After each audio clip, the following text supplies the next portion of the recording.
Ahora el tercero. Let me find it. Let me watch it real quick. Este es Aaron Greenberg. El anuncio de la Xbox. Uno de los anuncios.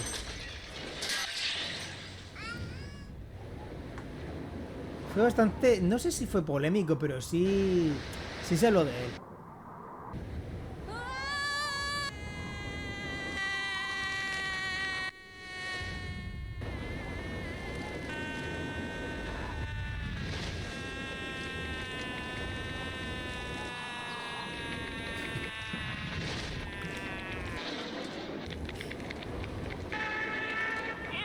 Directamente la tumba, tío.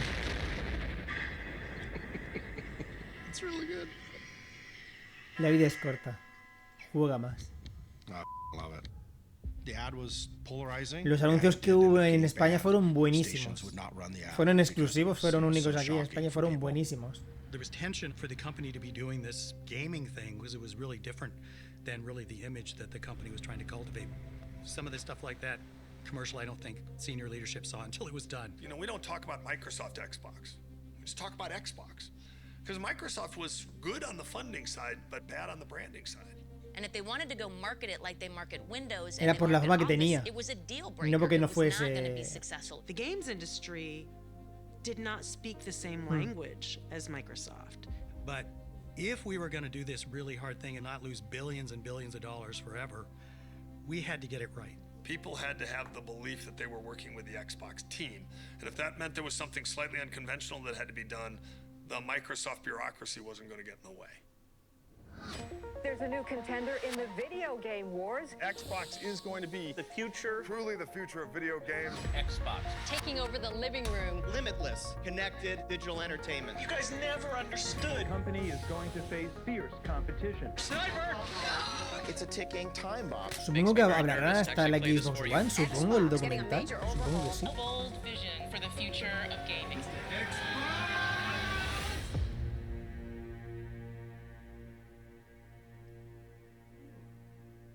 ¿Cómo se llama este capítulo? Capítulo 3. Xbox echó a perder. The Xbox is a breakthrough game console that ships in fall 2001. Most console companies start working on the next console as soon as they finish the current console.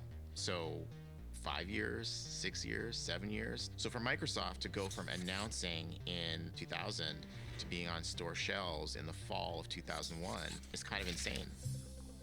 Before Sí, en Xbox cuestión de un landed año. on store shelves, the team had to run a gauntlet of very public deadlines. A hardware rollout in Las Vegas at the Consumer Electronics Show. A first glimpse of Xbox games at Microsoft's GameStock event in Seattle. And finally, an event that brought the entire El E3. global gaming industry together El to evento see más what was new importante. and judge it mercilessly. E3 is the biggest moment of the year for games. For new entrants, it was really important to show up and make a good impression. That E3 was critical for the Xbox, but you know, a lot of what you're showing is beta software and beta hardware. Hardware that's not proven yet, or probably not even finished. A lot of things at E3 can go wrong. Adding pressure, the lead executive on Xbox development, Rick Thompson, had just left Microsoft, which meant Microsoft's mission to quickly deliver an industry-changing game console needed a new leader. The idea of finding somebody else Dead or Alive externally 3. didn't make sense. We had a schedule that is crazy to begin with. The project just didn't have the time for that. Max Nor Payne. did we think that somebody externally could sort of fit into Microsoft and make this happen. And so I concluded that it was something I needed to do. A new challenger enters. Sort of a fateful decision because it led to the worst 18 months of my professional career. It's a hard project. I mean, what we were doing is something that is intensely difficult. Robbie was the grown-up. What's Robbie's role? We were a young group of kind of ragtag kids. Let's go ahead and take the cars, give them 3... Rat Kids. Niño rata. You know, I got a demo to do up here. I don't think Robbie should be seeing this. What we needed more than anything else was we needed an adult in the room. I was part of Office when it was smaller, and then as it grew big, Robbie also has a sense of propriety, and I don't think we had a sense of propriety at all. The opportunity here way outpaces that opportunity. I think is very exciting. He was the one inside of Microsoft that Bill Gates trusted with all the complexity and the cost and the risk involved in doing something like this. Robbie's a good guy. People can trust him. Dios, en carta, tío, la enciclopedia. However, everyone who comes into games can't be prepared for what it's like, because it's an entertainment business. The software doesn't just have to work and have the right features, it has to entertain also. This is hard. I had no clue what I was doing. I didn't play games. The business model I barely understood. No jugaba We're juegos. launching an entirely new business competing against two established competitors in one of the largest Nintendo y entertainment Sony. industries in the world. I was learning something new every single day. And that meant, obviously, I failed most days too. And I think the next 6 to 8 weeks are going to be super exciting. A little challenging.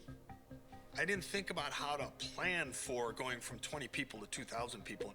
We went from 4 people to a dozen people to hundreds to honestly thousands involved in some way with the creation of Xbox. It was crazy. I mean, it was no time at all before I didn't know everybody in the organization anymore. When I think about it today, it just makes my head kind of spin sideways. Every week I would hear about somebody I knew in the game industry that was moving up to Redmond to work for the Xbox. We just said, this all has to get done. We need bodies. So we hired people in bulk. We brought in teams of people. I remember thinking, there's a lot of people changing their lives for this effort. It's either got to be something that everybody believes in, and they're willing to uproot their families and get behind this initiative, or it's going to be one of the biggest cluster of all time.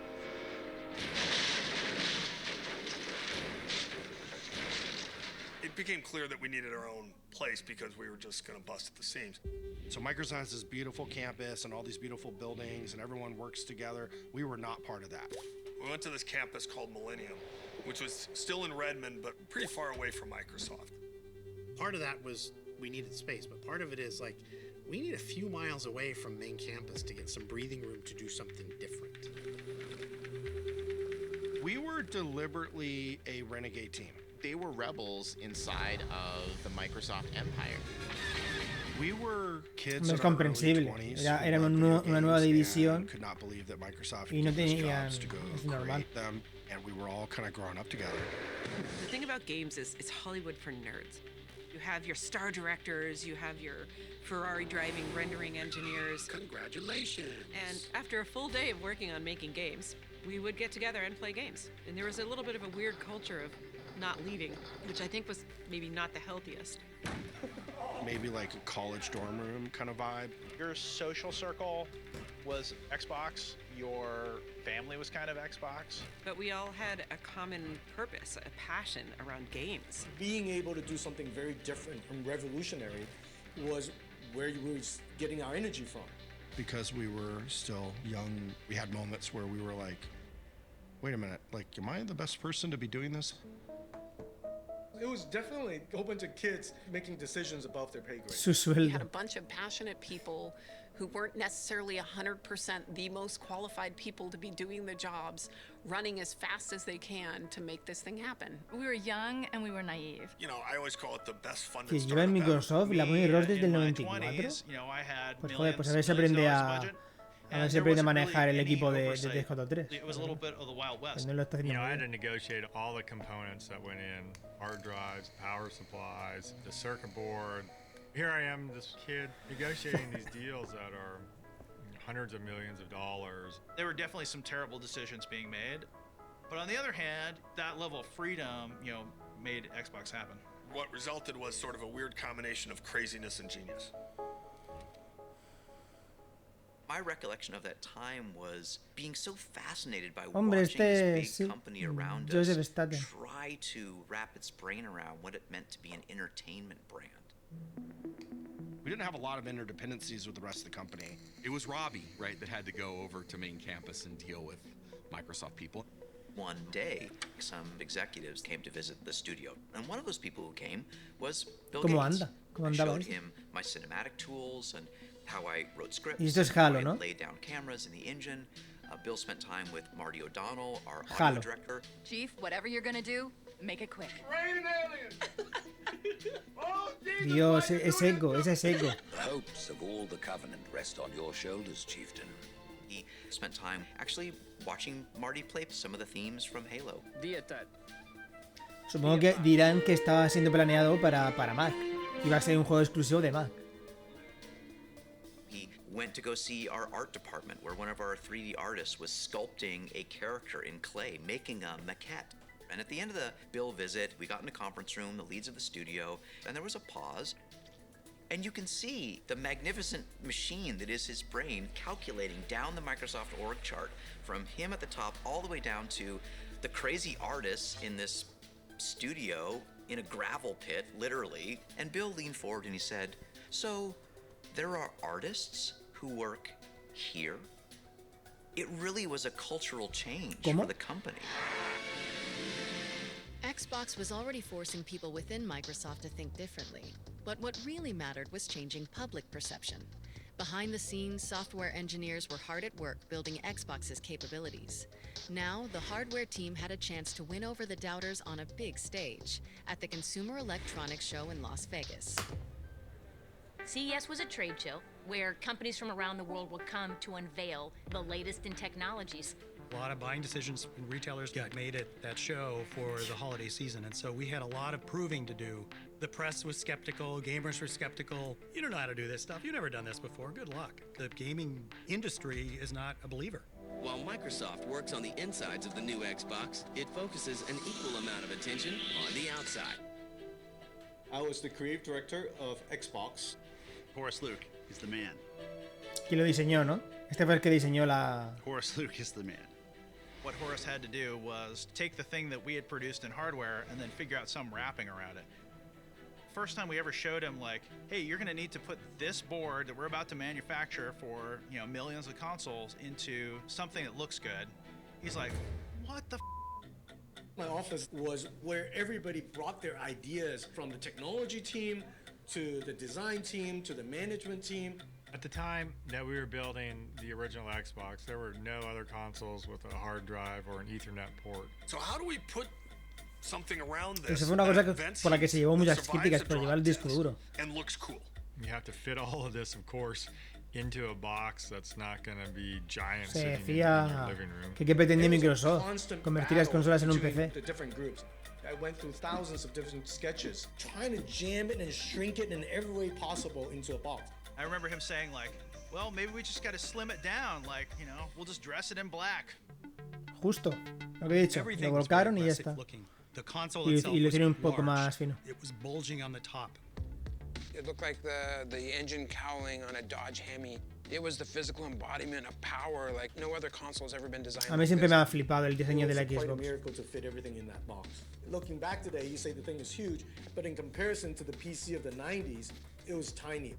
It is a small miracle that we actually were able to pull this off. And it looked awesome. Está chulísima, tío.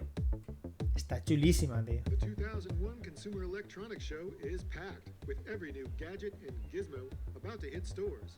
CES 2001 in Las Vegas, in the convention center hall. Bill Gates was there. CES will actually give us a better idea of just where Microsoft is going to fit into the gaming market. For the very first time, Microsoft was going to get to show off its final Xbox hardware design. Good morning. Welcome. Que aquí es donde salió La Roca. Aquí es cuando salió La Roca presentando también. Hicieron una mofa dando los detalles técnicos y tal. But when you show up as the third entrant into this space with well-established competitors, you have to break out. You have to be bold. How do you unveil a product in a way that might surprise the world and get the world to see Microsoft doing something differently? If you smell what the Rock is cooking. The Rock says we decided to bring The Rock La Roca. to CES. There was honestly some disbelief, like, you know, Bill Gates, The Rock, like, what's going on here? Thank you, Bill. It was really like muscle-bound Hollywood meets, you know, gamer geek of the tech world. Just might appear that The Rock and Bill Gates don't have a heck of a lot in common. Well, The Rock's here to say that can't be farther from the truth. The Xbox is everything the Rock is. Cutting edge, powerful, exhilarating. And they were funny together. Like, it actually worked. And they looked like they were best friends. I mean, The Rock doesn't impress easily, Bill, you know that, but I'm pretty damn impressed with what we're seeing here today. And considering that this Xbox at this moment is only running on 1/5 of the system's power, ahí está. very impressive. Bill, do you have any idea what The Rock would be ¿No like se lo van a dejar entero? only running on 1/5 of his power? Well, I would think that... It doesn't matter what you think, Bill. I'm sorry, Bill. It's just a force of habit. Rock apologizes. It went well. We showed nothing, technically, but it started to build the excitement. No han dejado la parte en la que empieza a dar detalles técnicos. Es un poco mofa ahí esa parte.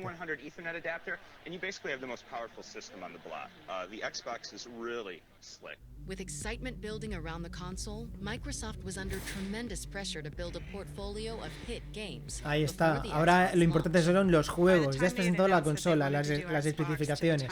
Ahora los juegos. ¿Qué tienes para el lanzamiento? We didn't really have the luxury of saying, start building a game from ground up. That was almost impossible. What we were looking for were games that were partially in development, ports already in development.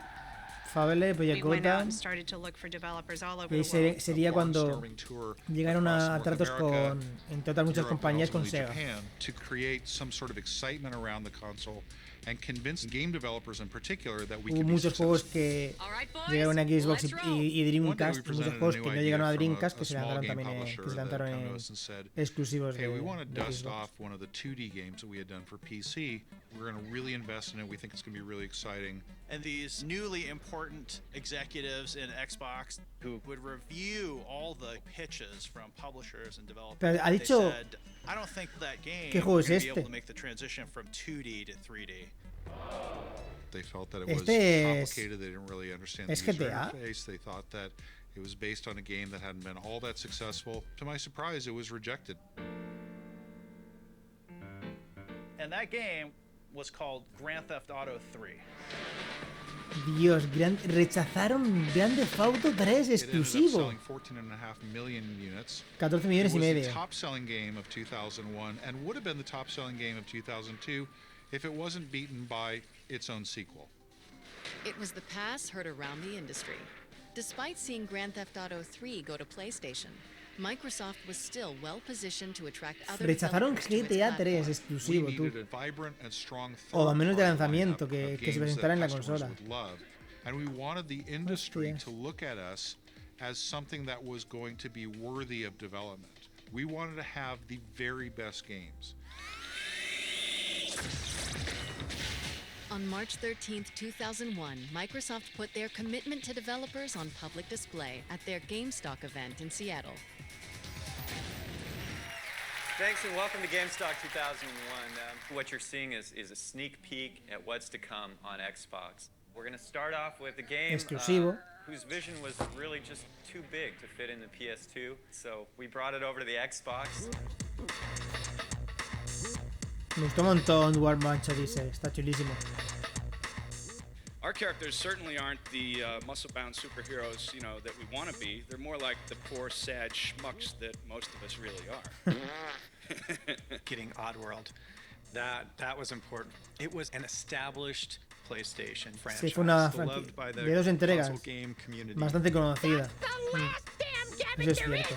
We had a chance to work with an amazing creator in Lorne Lanning. He did all the voice acting for his own game. So Munch had these things we called fuzzles, and they were like me, and Munch would be like, "You got to come over and do this for me," you know. So and then Abe's like, "Come on, guys, let's go." And they were really vulnerable characters living in extremely dangerous worlds that you're trying to keep them Uf, no sé alive. cuántas veces but habré when they get jugado wrecked, it's hilarious. al primero. El segundo no Really tanto, happy to pero el announce primero me lo pasé our new varias veces. relationship with one of the premier racing developer teams in the Dios, world, Bizarre Recreations, Bizarre de Project Creations. Gotham. Project Gotham is a new product for Xbox. Now check out the reflections on this car. The whole environment is completely mapped to the entire surface of this vehicle. Project Gotham Racing was based on your style of driving as much as how fast you cross the finish line. For us, it was an opportunity to make this amazing, really accessible, fun, arcade racing game. It's a really important part of our launch, and that was just the beginning. Hardcore freestyle snowboarding. This is only one mountain of 7 international mountains we'll be bringing to you in AMP. That double-ended axe is pretty wicked looking, and we can tell this is a Este hand-to-hand fue fighting uno de game. los juegos que tuve de lanzamiento. No recuerdo nada de él, la verdad. Más allá de que lo tuve, no. And that's it for our show today. I hope you got to see everything that you wanted. Did you see everything? Halo. Oh, I feel like I am forgetting something. What was it? Oh, Halo. Hey, how could I forget Halo? Hey everybody, so I'm Jason. I'm one of the co-founders of Bungie and the lead on Halo. Bungie was a Mac-first developer. Bungie That's where era- they started. That's where they'd had their success with Marathon, Bungie era un desarrollador de Myth, Mac. and Myth 2. But Bungie was also dealing with the aftermath of a catastrophe. Myth 2, one of their hottest titles, had an installer bug that could erase a user's entire LOL. hard drive. Dios. Myth 2 tenía un error que borraba el disco duro entero. Joder. In order to fix the bug and keep the company above water and working on new games, they needed a serious Y entonces fue cuando lo compraron. Apparently they had this thing called Halo. I hadn't seen it yet. Some of my guys had.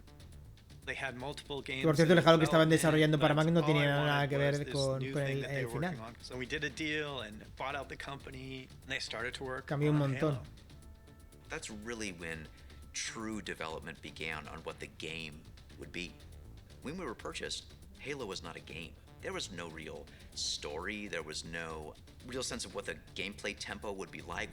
We knew it was powerful to control a space marine who moved fast and could jump into a sophisticated vehicle and, haul ass around this alien world. And that was it. What do you think, Jason? See it? People knew about Halo. They knew that we'd been acquired by Microsoft. They knew about Xbox. They knew we were still working on the game. That period of getting Halo from a series of prototypes to on a disc playable by an Xbox was just a mad rush to get this game done. But there was this excitement that we had something special. It makes me very nervous to actually play this for you. Welcome to Halo on the Xbox.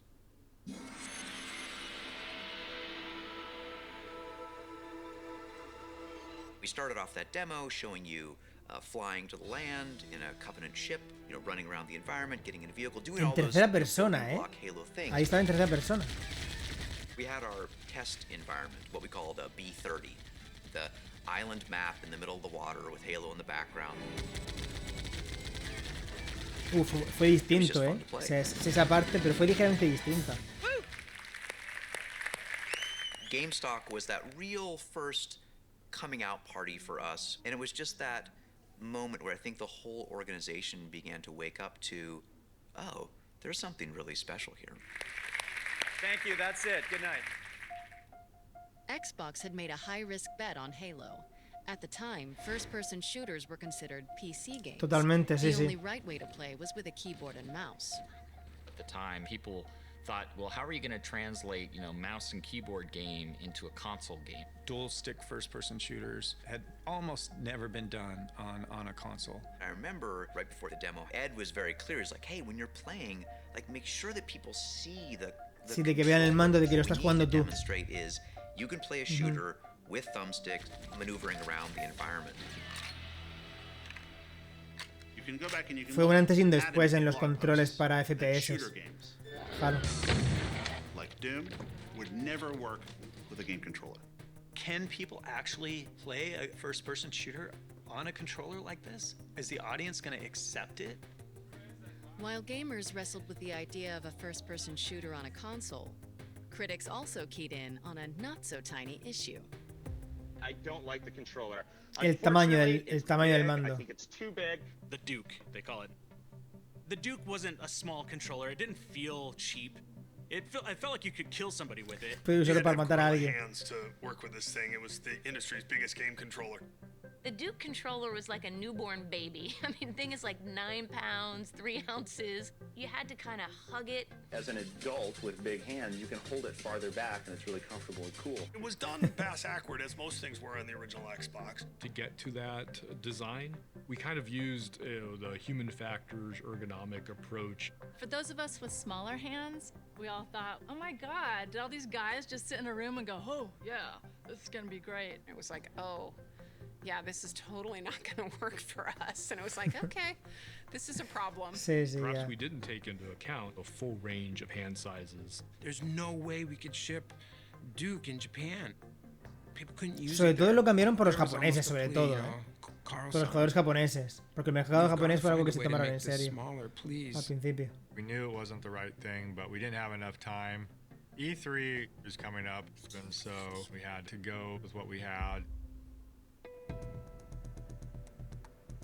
On May 17, 2001, global gaming's biggest event, E3, kicked off in Los Angeles. E3 is clearly the Super Bowl, the Olympics, the World Cup all rolled into one for the video game industry.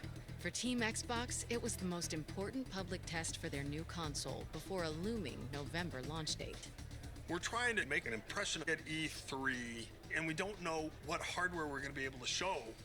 And are we going to try to show a lot or a little? Should we show games at all? We were heads down, focused on having all of our games prepped for E3, and it nearly killed us. It's Broadway, it's opening night. You're going to read the reviews the next morning, and you're either hot or you're a flop. I was pretty eager to get to E3 and get hands-on with the Xbox. But your first time making hardware is painful. And what you demo and what ends up in the store shelves are often very different things. And so I was really skeptical that this Xbox is going to be ready. It's a pleasure for me to be the first to welcome you to Los Angeles for what I'm sure is going to be quite an exciting week. So it's 8 a.m. in the morning. The hardware team is like literally using duct tape to get the box done. Sony had their event the night before and a party afterwards. This was going to be our coming out party, and we now have a hungover media group at 8 o'clock in the morning coming to see Xbox. That Qué is pequeñito, not eh? where you want to be. We've made Xbox a reality. And you can see here, if I slide this down, Xbox itself. Now live and ready to go. I walk out on stage and I do my first line. And in fact, if I press this little button here on the front, and then I, hit the magic button. No se encendió, no me jodas. You'll see Xbox will actually start up. We can bring that video up. We can bring that video up. And nothing happened. Hostias. Nothing happened. Well, if we could bring the video up, Xbox would be live and starting and running. I didn't know what to do, so I just went on. So it's with great confidence that on November the 8th, in the North American market, you'll be able to go into retail stores. In less than a year's time, you're going to release this thing into the wild, and people are going to be able to play it, and you're going to love it. And it doesn't turn on. It was a devastating moment. As the hardware planner, my heart just sank. And you'll be able to get a box just like this with Xbox in it. It was a disaster. A legendary sort of press conference snafu. We had to convince the press very quickly that we had a box that worked, and we needed to get their hands on these games as quickly as we possibly could so we could wash away that moment that we had on stage. We're very excited about that. But the disasters kept rolling. No jodas, ¿qué pasó? Halo se colgó. Xbox wasn't done yet. The graphics hardware that they were running on was running about half the speed of what we expected the product to be at. Basically, I'm making excuses for it was slow. Microsoft had never had a meaningful Hostias, presence tú. at E3 before. Estas cosas no las The sabía. booth was packed. We Joder. decided to show Halo because we feel like we have En to el show E3, tío, las consolas que se podían jugar no eran finales, eran... And so Les faltaba potencia there was the gráfica. E3 demo on the floor. So many people were coming in with huge curiosity about what it was Hostia. capable of, and I was completely disappointed. I'm like, the frame rate's terrible, the split screen stuff, it's kind of cool, but it just doesn't feel like it's powerful enough. On the show floor, the unfinished game seemed to fall short of its original promise of revolutionary gameplay. So now you have a bad launch event, and the key title that's going to carry the day looks bad. Hostias. And people start to think we're crazy. Xbox ha echado a perder. E3, Peter Moore, he's at Sega, and he says, "Hey, I want to give you our feedback from E3." Peter Moore trabajó en Sega, no lo sabía. No sabía que trabajó en Sega antes que Microsoft. In Sega February América. of 2001, Sega made the decision to discontinue the Dreamcast and focus En 2001 exclusively on Dreamcast software. se cesó. Part of that transition included a huge bet to focus on making games Esa for transición Xbox. incluía gran apuesta de enfrentarse But a a hacer juegos disastrous para showing at E3 from Microsoft meant danger for Sega. As we were moving from being a first party to a classic third party publisher, we absolutely needed somebody like a Microsoft to get us Claro, through eran this la pareja difficult perfecta. period. And so Peter Era la pareja perfecta. Microsoft tenía el hardware, necesitaba juegos. Sega dejó de fabricar hardware y tenía los juegos.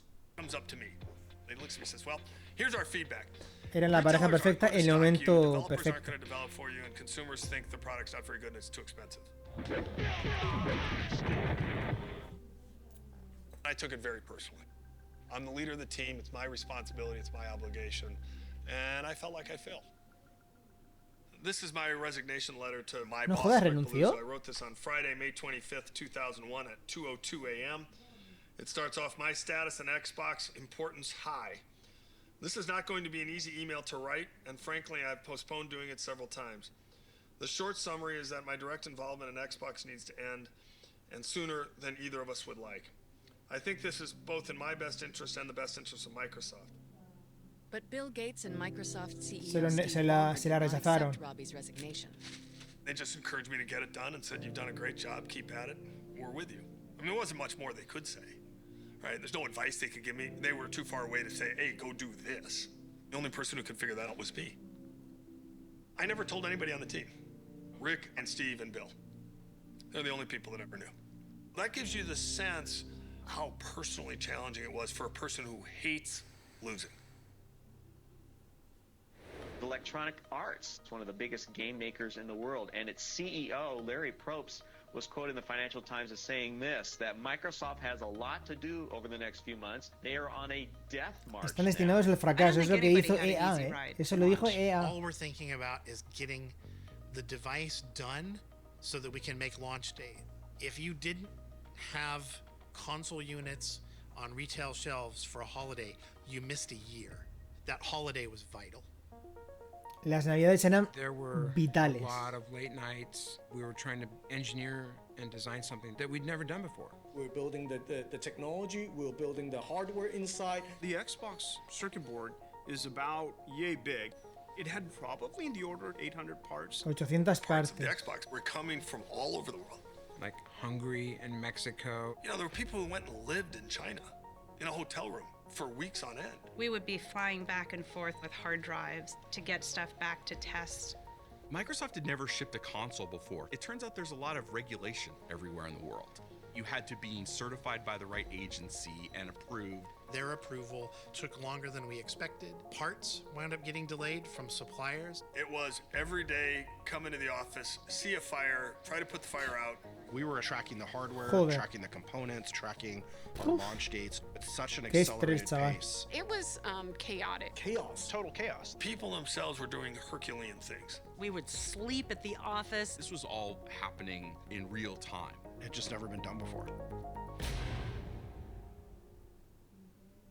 Xbox was the toughest job I will ever have, or have ever had. I will never do it again. Every day was a challenge, both sort of technically and professionally, but also personally. You know, you were lucky if you had a personal relationship that survived launch. Mine did not. It's kind of like you're on this horse that's bucking and you're thinking, okay, is this ever going to stop or will this be the end of me? 8 to 12 weeks before launch. We're coming in way hotter than anyone expected to.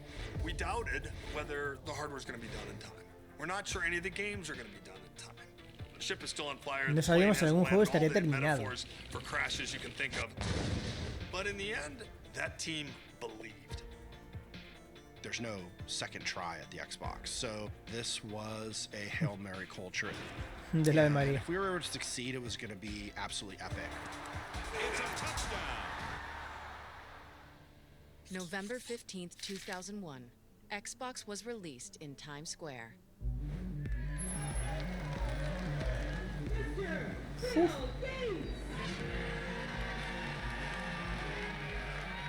We painted Times Square green. Everywhere you looked, you Qué saw guapo, the tío. Xbox green logo. Xbox was up on all these big billboards. Qué guapo, One tío. of those moments in your life you're never going to forget. Here we are, a huge line of gamers down the street waiting to buy this Xbox. 20 years old, first time going to the city alone. I get on a bus and I show up in Times Square. I go straight to the new Toys R Us. O sea, tiene que poner a alguien con pinta de... con esas pintas. No había alguien We worked with normal. the city to open up the no tengo WWF agua, joder. restaurant across the street from Toys R Us Times Square. And that's where all the gamers came first. They have Xbox consoles set up everywhere. They pretty much just allowed all the gamers to hang out and play and test out all these games.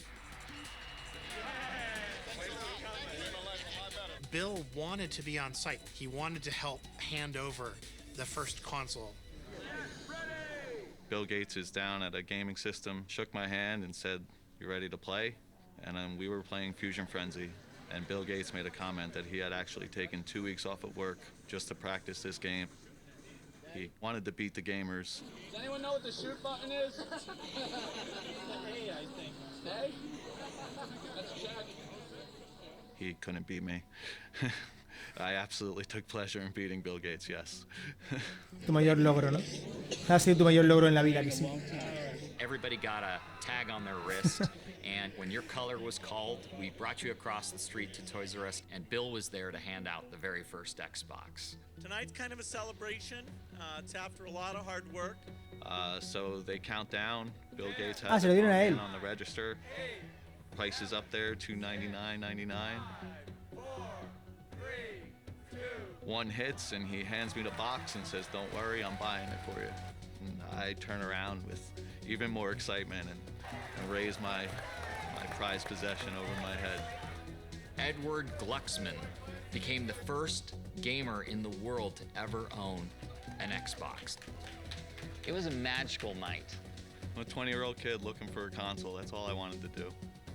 First Solo time going quería to City una alone, y es la I única managed que to get sent encontré. home in a limo. It's a celebrity. Every night. That's right. They actually did it. You know, Microsoft actually built and delivered this thing. The feeling was like, crying level of exhaustion and intense pride for the thing that we had made. There's never been a prouder moment in somebody's early career. I still have goosebumps today thinking about it. I tell people that faith is a force multiplier. That team believed. And because that team believed, Una Xbox edición especial para el equipo, supongo. Eso es una edición especial para el equipo de... we never finish. That small group of big personalities managed not only to convince Bill Gates and the board that we wanted to get into this nascent industry, but they also managed to get an entire organization of game people created and pointed in the right direction. Get in the subway. The whole station is covered in Xbox logos. I had to sit down and started to cry, and even Kevin got emotional. It was an impossible task that we should not have been able to do. I was tremendously proud of it. But at the same time, that was the end of that special moment in time that we were all able to be part of. It was the end of an era. With the Xbox out of their hands and into living rooms around the world, Kevin Backus and Seamus Fue Blackley importantísimo, left tío, el lanzamiento Microsoft de la for new Xbox adventures in the game y industry. para esta gente tuvo que suponer un reto mastodóntico, vamos. Con todos los problemas que están diciendo y los que no se dicen. Y los que no se dicen seguro.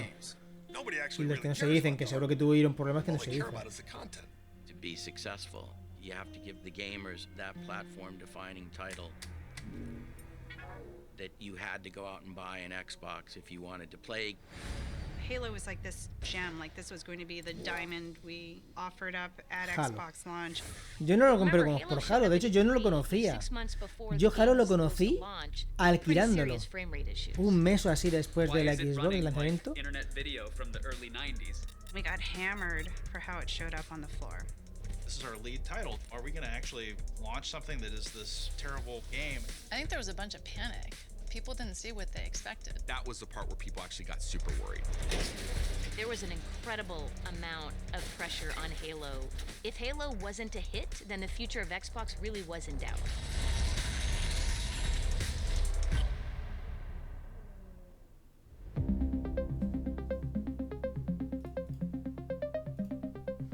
Yo Halo lo compré un par de meses después, lo alquilé con mis hermanos, lo alquilé, nos encantó, o sea, la primera media hora nos encantó y lo compramos.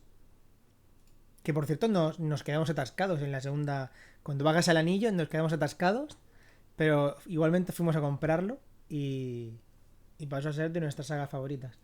Ahora vamos a ver el siguiente, es el 4. A ver.